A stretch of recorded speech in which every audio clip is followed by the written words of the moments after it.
అందరికీ నమస్తే అండి. నా పేరు డాక్టర్ హరీష్ బాబు. ఇక్కడ ఆర్థోపెడిక్ కన్సల్టెంట్గా శ్రీశ్రీ హోలిస్టిక్ హాస్పిటల్లో వర్క్ చేస్తున్నాను.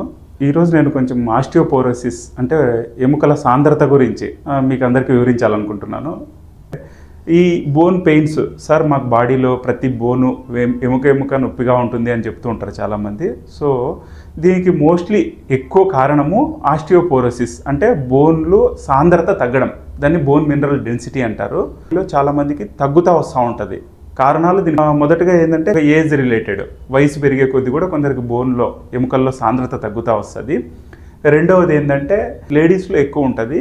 కొంచెం మెనోఫాస్ దాటిన లేడీస్లో ఈస్ట్రోజన్ హార్మోన్ అనేది బోన్ మినరల్ డెన్సిటీ మీద ప్రొటెక్టివ్ ఎఫెక్ట్ ఉంటుంది. అది తగ్గడం వల్ల ఈస్ట్రోజన్ హార్మోను మెనోపాస్ స్టేజ్ అంటే ముట్లు ఆగిపోయిన స్టేజ్లు తర్వాత ఉన్న వాళ్ళకు ఇలా బోన్లో సాంద్రత తగ్గిపోవడం వల్ల బోన్లు పెలుసుబారిపోతూ ఉంటాయి. మూడవ కారణము థైరాయిడ్ డిసీజెస్లు ఉన్న వాళ్ళు, డయాబెటిక్ ఉన్న వాళ్ళల్లో విటమిన్ D3 అని ఉంటుంది ఒకటి విటమిన్, దాని యొక్క డెఫిషియన్సీ ఉన్న వాళ్ళల్లో కూడా ఈ ప్రాబ్లం బోన్ యొక్క సాంద్రత తగ్గుతూ ఉంటుంది. కాల్షియం డెఫిషియన్సీ ఉన్న వాళ్ళలో కూడా తగ్గుతూ ఉంటుంది. రీనల్ ఫెయిల్యూర్ కిడ్నీ ప్రాబ్లమ్స్ ఉన్న వాళ్ళలో తగ్గుతూ ఉంటుంది. క్యాన్సర్ ఉన్న వాళ్ళలో కూడా బోన్ సాంద్రత తగ్గుతుంది.